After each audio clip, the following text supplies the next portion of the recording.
एक जंगल में जोर की बारिश होने लगी थी। देखते देखते ही बिजलियां गरजकर वो तूफान बन चुका था। वो देख तोता अपने पति कबूतर से ऐसे कहती है।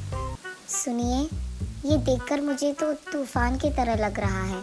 मेरा मन भी यही कह रहा है कि कुछ बुरा होने वाला है।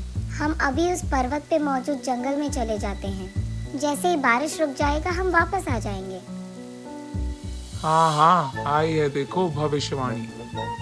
तुम्हें क्या लगता है मैंने ऐसी बरसात और तूफान नहीं देखा है पहले? ऐसे कई ना आते हैं और जाते हैं। जाओ जाओ, जाके काम करो। मैं जो भी कहूँ आपको मजाक ही लगता है। आप कब सुनते हो मेरी बात? जाओ पहले यहाँ से, जाकर पहले पकोड़े बनाओ। ऐसे तोते की बात को अनसुना कर देता है कबूतर। तभी वहां पहुंचकर कौवा ऐसे कहता है कबूतर से। अरे क्या हुआ जीजू, सारा जंगल बारिश के वजह से ऊपर नीचे हो रहा है और आपके घर में से पकौड़े की सुगंध आ रही है। हाँ हाँ, तुम्हारी बहन यहाँ आकर भविष्यवाणी जो बन गई, मेरे ही भविष्य के बारे में मुझे बता रही थी। इसलिए मैंने सोचा कि खाली रहेगी तो यही बोलेगी, तो काम बोल दिया मैंने। लगता है वही काम कर रही है। अब तुम भी आ गए ना, तो पकौड़े खा कर ही जाओ। अरे हाँ हाँ, जीजू कह रहे हैं तो अभी रुकना ही पड़ेगा ना, खा कर ही जाऊंगा। इतने में गर्मा गर्म पकौड़े लाकर तोता ऐसे कहती है। अरे कौवा भाई, कब आए आप? अभी आया बहन, मैंने सोचा कि तेरे हाथ के पकौड़े खा कर ही जाऊं। अरे रे क्यों नहीं, बिल्कुल खाइए भैया।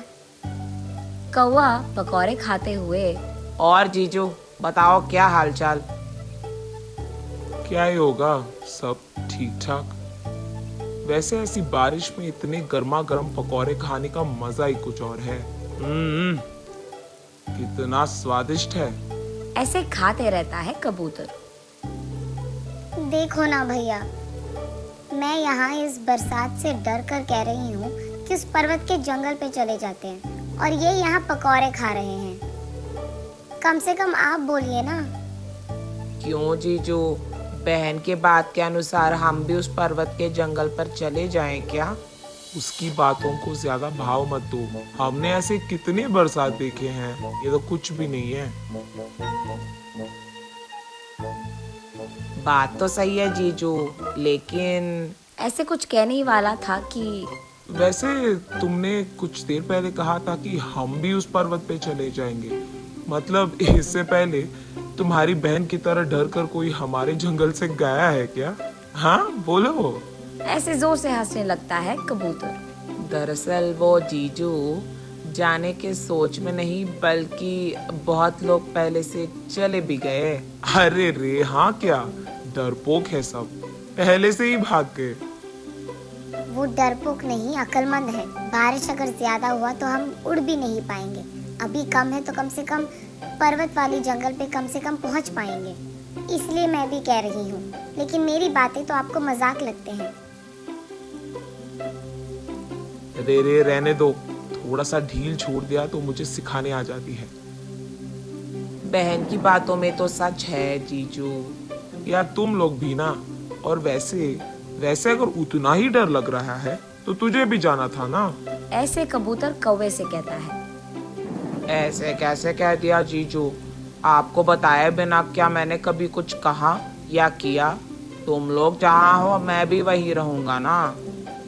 ऐसे ही पेड़ पे मौजूद ये तीनों पक्षियां दूर से बरसात को देखते रहते हैं। देखते देखते ही बारिश बहुत बहुत बढ़ जाता है।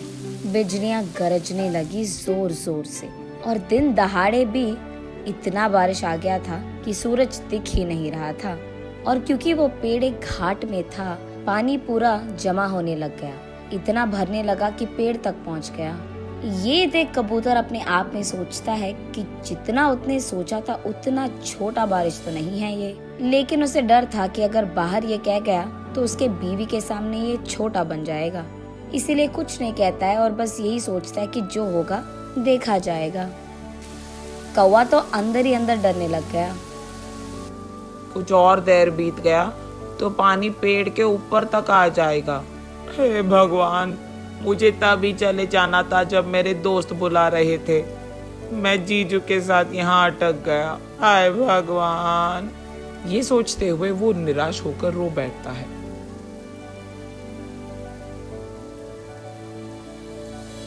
इतने में किसी की जोर की चीखें सुनकर तीनों पक्षी बाहर देखते हैं। तब वो देखते हैं कि एक गौरैया उसके पति गौरैया के साथ एक नाव लेकर सारे उन पक्षियों को बिठाते हैं जो इन बरसात के कारण घायल हो गए हैं, और उन सबको एक नाव में बिठाकर वो कबूतर और तोते के घर की ओर बढ़ने लगते हैं। तब वो तोते को देखकर ऐसे कहते हैं, हम यहाँ तुम लोगों को बचाने आए हैं। बहुत पक्षियों को अब तक बचाकर हम उन्हें सही सलामत उस पर्वत के जंगल पे छोड़ गए हैं। तुम लोग भी हमारे साथ आओ। ऐसे कहते हैं। ओह, मुझे इसका चेहरा कभी नहीं देखना था, लेकिन देखना पड़ गया। अच्छा। ऐसे कहता है कबूतर गुस्से में। अरे ये सब तो पुरानी बातें हैं जी, इसको छोड़ दीजिए। ये सब होकर बहुत समय बीत गया है। अरे चुप, तुम मुझे क्या समझा रही हो?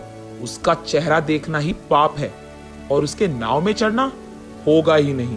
अब उस सबसे क्या लेना देना जीजू? कुछ देर में लगता है हम सब डूब जाएंगे जीजू। चलेंगे ना उनके साथ। ऐसे कहता है कौवा।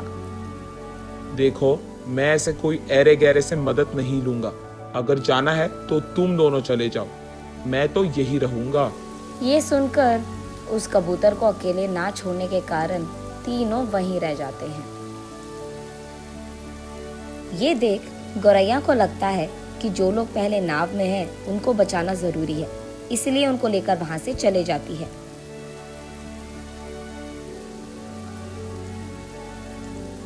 मुझे पता था कि मेरा जीजू मूर्ख है, लेकिन इतना मूर्ख है ये तो नहीं पता था। कई साल पहले उनकी बेटी उन्हें छोड़कर चली गई। उसका गुस्सा तो उन्हें अब तक है। हाय भगवान, न जाने क्या ही होगा। ये सोचकर सभी एक ही बार अतीत को याद करते हैं। गौरैया कबूतर और तोते की इकलौती बेटी थी, और उसको बहुत प्यार से वो दोनों बड़ा करते हैं। कुछ दिन बाद गौरैया के पास के रिश्तेदार एक कौवे से उसका रिश्ता पक्का होता है, लेकिन गौरैया को ये रिश्ता मंजूर नहीं था। तब वो ऐसे कहती है, पापा, मुझे ये शादी मंजूर नहीं है। मुझे ये शादी नहीं करना है। क्या बचपन से तुम्हारा मर्जी पूछ कर ये सब कर रहा हूँ मैं? चुपचाप जो कह रहा हूँ सुन लो बस। मैंने एक और गौरैया से प्यार किया है। मुझे उसी से शादी करना है। ओह, तो मुझे पूछे बगैर शादी भी करने का फैसला तुमने खुद कर लिया। इतनी बड़ी बन गई तुम। मैंने उनको मेरा वचन दिया है। वचन नहीं निभाऊंगा तो मेरा इज्जत घट जाएगा। तुम्हारे दिल से कई ज्यादा मैंने मेरा इज्जत रखता है, इसलिए चुपचाप मेरी बात सुनकर शादी कर लो उससे। ये कहकर कबूतर वहाँ से गुस्से में चले जाता है। अगले दिन गौरैया वहाँ से चुपचाप भागकर अपने दोस्तों के समक्ष में उसके गौरैया प्यार से शादी कर लेती है। उसके बाद वो अपने पति के साथ अपने माँ बाप का आशीर्वाद लेने घर आती है। मेरी बात ना मानकर मेरे इज्जत को मिट्टी में मिला दिया इसने। इसका चेहरा मुझे कभी नहीं देखना है। आइंदा वो मेरे घर नहीं आ सकती है। ये कहकर कबूतर वहाँ से चले जाता है। उसके बाद वो गौरैया अपने प्यार के साथ पर्वत पे मौजूद जंगल में बच्चों के साथ खुश रहती है। ऐसे वो बारिश में अपने पति के साथ नीचे घाट वाले जंगल में अटके पक्षियों को बचाने नाव लेकर आती है, और ऐसे ही उसके घर तक जाती है। उसे पता था कि उसके माँ बाप नहीं आएंगे, इसलिए वहाँ से चले जाती है। वो उन सारे पक्षियों को पर्वत के जंगल पर पहुँचाने के बाद उसे लगता है कि उसे एक और बार अपने माँ बाप के पास जाकर उन्हें बचाने की कोशिश करना होगा, इसलिए वो वहाँ नाव लेकर आके उसके माँ को पुकारती है। तब तोता, कौवा भैया, चलो हम यहाँ से चले जाते हैं। उन्हें अगर नहीं आना है तो रहने दो, उनको यहाँ पे मरना है तो मरने दो। ये कहकर कौवा और तोता दोनों नाव में बैठ जाते हैं। नाव में बैठकर सभी उनका थोड़ा इंतजार करते हैं। तब क्योंकि ये कबूतर और कुछ कर नहीं पाता, वो आकर नाव में बैठ जाता है। तब वो सब गरजते हुए बरसते हुए उस बारिश में उस पर्वत के जंगल तक पहुंचते हैं। सभी उस गौरैया के घर में जाकर खाना खा के आराम करते हैं। तोता अपनी बेटी को प्यार से गले लगाकर, आज तुमने इतने लोगों का जान बचाया है बेटी, हमेशा खुश रहो। अरे माँ, इतनी बड़ी बातें क्यों? तुमने जो किया वो तो मैं कभी नहीं कर पाती बेटा। जितना भी बड़ा आशीर्वाद दूँ वो कम ही पड़ जाएगा। मुझे तो मेरे पति का सहारा है माँ, इसीलिए आज ये सब कर पाई। बात तो सही है, जो पति हमारे जीवन का ही साथी नहीं बल्कि बातों में और फैसलों में हमारे साथ, तो वो मिलने में मुश्किल है। और जब ऐसे लोग मिलते हैं और हमारे बगल में होते हैं तब अपने आप को किस्मत वाले कह सकते हैं। कुछ लोग रहते हैं सिर्फ अपने जिद पे अड़े रहते हैं और कभी किसी और की सुनते नहीं हैं, मूर्ख होते हैं वो। ऐसे उसके पति कबूतर के सामने ही कहती है तोता। जीजू की सही टक्कर है मेरी बहन। तब सब बारिश कम होने तक वही गौरैया के घर पे आराम करते रहते हैं।